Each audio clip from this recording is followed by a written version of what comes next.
Yes, yes, yes, my people. I greet you all in the name of our Lord Jesus Christ of Nazareth. Praise the living God. Praise God so much. Thank God for the gift of life. Salaam alaikum. God bless you all wherever you are. Thank you. Bobby. Bobby, bogo, bogo. Chagu, chagu, chagulanyi. Habari ya jioni. Habari ya leo. Nyumbani mzuri? Asante sana. Asante Mungu. Mungu baridi.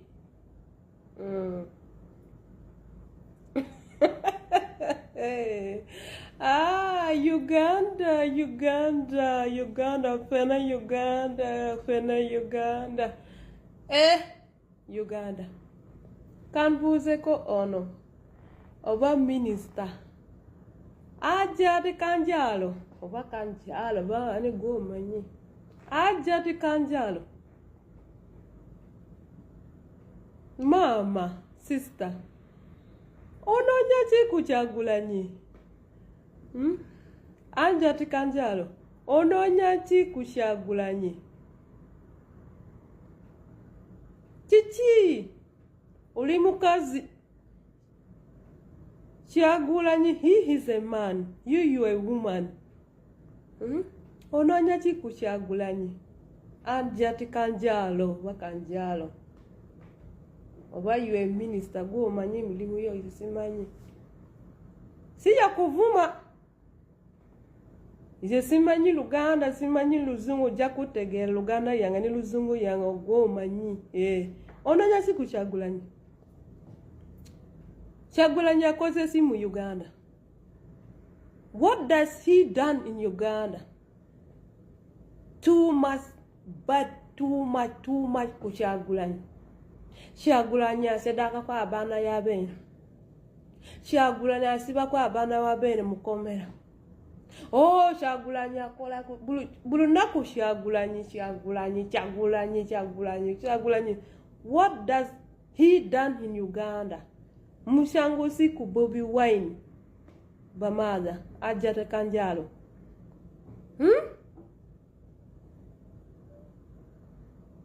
You are a Muslim. You are a Muslim. Anjata kanjalo. Muslim is not like a Christian. If you are a true Muslim, I want to assure you, Muslim, there are people who respect themselves, respect people, respect their God. Because Muslim, but for you, what you said all the time about Bobi Wine, I don't know what does Bobi Wine done in Uganda. Become a president, to stand to become a president, that is a problem. Ajat Kanjalo, if you are going for prayers, which type of God are you praying? All the time, Bobby Chagulanyi, Chagulanyi. Bobi Wine just came only 4 years. All of this year, how many years we have been spending in Uganda, not even Bobi Wine. Only 4 years. What does that man done in Uganda wrongly to you, Ajati Kanziara, you people who wish Bobi Wine badly all the time? I want to assure you, Obo Yogerachi. There's no one who knows Bobi Wine apart from God. I want to assure you, Ajati Kanjalo, nobody knows God. Bobi Wine apart from God. God knows Bobi Wine started from the hair. Do you know how many hair? That is God knows Bobi Wine. Everything from Bobi Wine, God knows. Obamu Yai, Obabichi, God knows him more than you. Ajati Kanjalo, the time you went to school, you have been doing what? Do you believe that time you have become a minister? Do you believe? But just you don't know where the blessing of the minister come from. You find yourself you're a minister. That is a blessing of God. What about for Bobi Wine? If Bobi Wine knocked the door for be a president, If Bobby Wine, the heart for Bobby Wine, has God to become a president of Uganda, I swear upon a living God, nobody could cancel him. Everyone have a pass. No one could cancel Bobby Wine. Tero mutasobola kukustoppinga. Oba mwaka mega. Bobby Wine, he is still young. Omwana muto. Bobby Wine is still young. Si muzei. Not only 2026 is not the end of the life, old people. Abalabaja. There are some people, they are getting pregnant today, other, they are producing, very many people. Time will come, the day God chosen Bobby Wine to become a president. For us, we cannot do anything. We have nothing, ya mama. See, on all the time, oh, chagulanyi, oh, bichi, chagulanyi, oh, Ajati Kanjalo. Even you want to become a president, you want to stand for a president. That way all the time, Chagulani, Bobby Wine, she's about to president. Be a president, you need what? What does Bobby Wine do? Bobby Wine have nothing. What? Bobby Wine have what? They don't have what? Bobby Wine have everything. He is a human being like you. Have everything. He look like you. He has a blood like you. He fear God like you. All the time, Bobby Wine. I want to assure you people, all of you who counsel in the way for Bobby Wine, you are nothing in the hands of God. You are nothing in the hands of God. Who knows God? Whether you're a pastor, whether you're a prophet, you are nothing. The way for Bobby Wine. Only God who knows Bobby Wine. Nobody knows Bobby Wine apart from God. Even the wife for Bobby Wine, Bobby, he doesn't know Bobby Wine, the heart for Bobby Wine. God knows Bobby Wine. God love him. God love you. The God who created you, that's the same God who created Bobby Wine. Not the good thing from you, honey.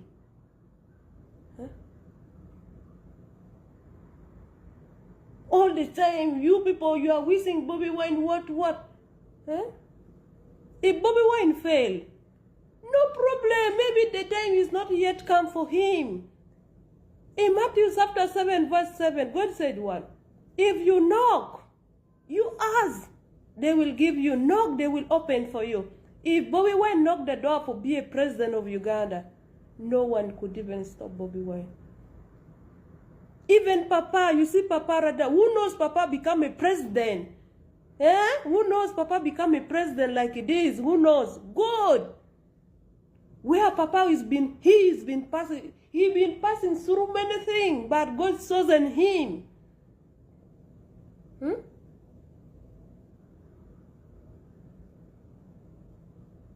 There's no any human being become a winner pack at the end of. There's no any one person become a winner. No. This world is round. Today is good, tomorrow is bad. Today is good, tomorrow like that. Not only Bobby Wine. Everything you bring for Bobby Wine. Bobby Wine, what? You can live over my Bobby Wine. Bobby Wine. If you check on that boy, that man very well, you saw there's nothing Bobby Wine is already done. Bulunako, TikTok, Bobby Wine. Olawako Mubi, Bobby Wine. Nemutemu, Bobby Wine. Owabichi, Bobby Wine. Bishiazi, Bobby Wine. Buluchintu yona, Bobby Wine. Bobby Wine. Tuzala kwa abana. Wateka kolinya Bobby Wine. Oba uyagala watagala. If God is already chosen Bobby Wine, the door will open for Shagulanyi like it is. I wish him with all my heart. I'm not God. According for my believing, I believe God will open for him a door anytime, any years. Bobby Wine, any years. Before Bobby Wine reaching 60 years, will be a president of Uganda. You will believe what I'm telling you today, you people. God is God. Bobby Wine is a leader. olaba omwami ono nga yeegomba omugenzi Gaddafi. Yes, omanye ekyatwala Gaddafi kimunonyeko nabagamba aidha agenda mu mirembe oba agenda nga Gaddafi. Nkiddamu ekyatwala Gaddafi kiri mu Uganda. Mulaba ripooti eno nagimalirizo gisoma bulungi nnyo. Kakati muna Uganda wobanga obadde otidde Museveni, eno report is a must read to every Ugandan. Nsazeewo tukole bwe tuti tweyambe. Report eno nnene gye baakoze nnene naye etuwa buli kibuuzo kye tubadde tweyinako mu Uganda weekiddamu. Era gyekomekereza Omumerika amugamba keetonye kagwake ali mu kalulu ka Uganda. Nkiddamu Omumerika Congress egamba keetonye kagwake bali mu kalulu ka Uganda, them are violating human rights. Kyavudde ku ki ekyamazeewo enkwatagana ya Amerika ne Uganda okukola report bwetyo. Eno teyabadde report wabula kulangira, balangidde omusiru. Okitegera ekintu ekyo kyavudde ku ki? Njagala tweyambe. Mulaba laptop eno. Eno laptop ekozesa data. Yes, ekozesa data. So nsaba tweyambe. Eno enamba yange. Ogiraba? Eno enamba yange. Nsaba data yenna gw'osobodde gweteeka kuno. Report eno ngenda kugisoma mu Luzungu ngikyuse mu Luganda. Such that n'abatategeera Luganda bagitegeera mu Luzungu. Chairman Nyanzi gwakulya foreign policy kakasa nti banna Uganda bafuna report eno. Kubanga etuwa buli answer gye twagala. Kowe nawe n'abadde atya Museveni ogenda kumanya lwaki alama atandise okuyita emizimu gy'abaafa ba Gaddafi bamunonye mu ggwanga. Okitegera? Kakati njagala tugitandike. Ngenda kubanga buli lunaku mbasomera report eno paka we tuligimalayo paka wabuli muna Uganda olina ogitegeera. Wabula abasobola okwesomera inbox me njikudownloadingire njikuwa ogyesomere. Ejja kutwala wiki ngemu ng'ogisoma sobola ogitegeera. Kakati tusimbudde embalasi. Bakugamba ekyamazeewo enkwatagana wakati wa NRA oba Museveni ne government ya America oba ba Congress government. Tusimbudde. Bakugamba Uganda's relations with US rivals. Bino byensoma nasobodde bidownloadinga ne mbiwandiika kuba yo laptop ebeerako erya data mungi. Uganda's relations with US rivals. Enkwatagana ya Uganda n'abalabe ba America. Tusimbudde. China is the leading source of foreign direct investment in Uganda. Its loan commitment are there reportedly 4.2 trillion US dollars. Okitegedde? Nabagamba Museveni yakwata Uganda n'agiteeka mu mikono gy'aba China. Era essaawa eno abantu abasinga okututulugunya oba okutulugunya banna Uganda be ba China be bakyasinza okuinvestinga ssente mu Uganda batuzimbidde biki? Batuterawo ne budget ya 4.2 trillion US dollars buli mwaka. Aba China bazituwa oba ziririddawa Katonda yamanyi. We have to get rid of these Chinese and the Russians. America is there. Tweyongeddeyo. Okitegera? Among other projects, China Exim Bank enhanced 200 million US dollar expansion of Entebbe Airport and recently completed 1.7 billion US dollars Kaluma Dam, the largest power generating installation, enhancing from China Exim Bank. Aba China bakwata airport yaffe etonya esa ewefanana yalya milioni 2 eza dola. Airport eyo yalya milioni 2 eza dola, 200 million US dollars zebateeka mu eyo airport okutuuka okujediza aba China mbubediza airport yaffe olwa milioni 2 eza dola zebateekamu kati bali muzisoloza bazeddize eyo project. Naye mujjukire Exim Bank ate yo etubanja nti yatuwa looni eyakola ku eyo airport. Mujjukire parliament yayisa looni. Kakati yo Exim Bank egamba bazi investingamu era bali muzisoloza bazeddize. Naye mujjukire yo looni eri ku milioni eri ku trillion 10.16 zebatubanja.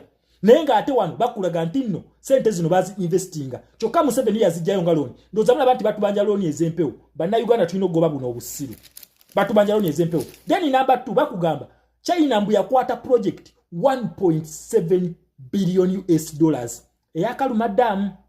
Kakati gwabadde akaaba umeme okudduka speed. Gwakaaba simanyi idisero okubabba. China yeri mu kubabba. China bine bimwe byanyizizo mu America. Namugamba kakati gogenda kuyita jajjaawo mu kalulu. Tujja. Generating installation tujimaze.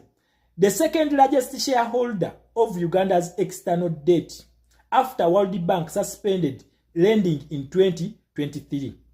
Uganda turned to China for $150 million loan on internet and infrastructures.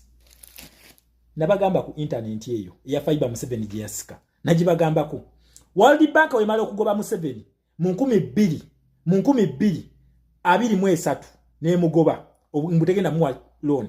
Museveni yagenda mu China mbunajayo milioni 15 eza dola 15 mbo okusobola okuleta internet mu Uganda awo.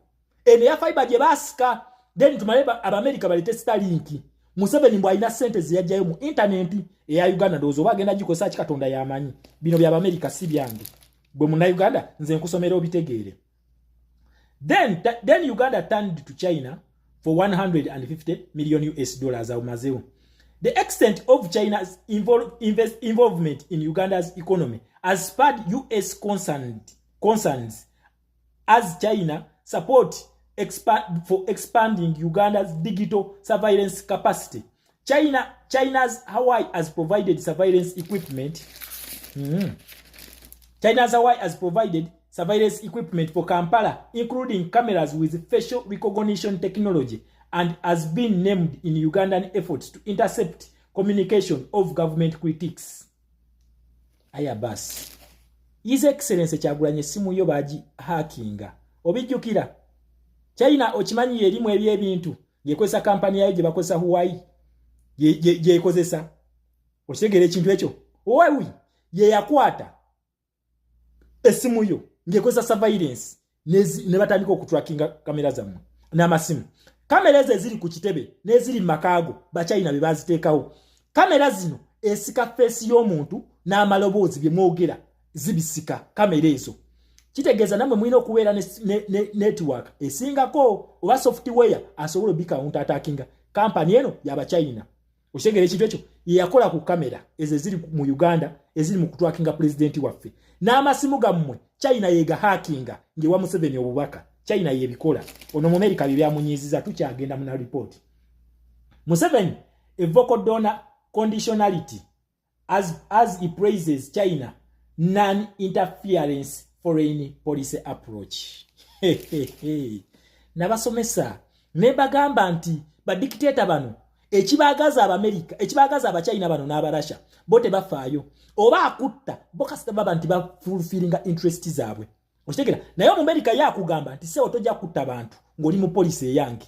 Kati baba kugamba nti Museveni acriticizing policies zaabwe eziriko conditions. For example tumugamba make democracy and human rights a precondition for your support with Uganda or relationship with Uganda. Ne China yote faayo ne Russia tefaayo yensonga lwaki Russia ne China balumye n'ogwa waggulu mu kutulugunyizibwa kwaffe.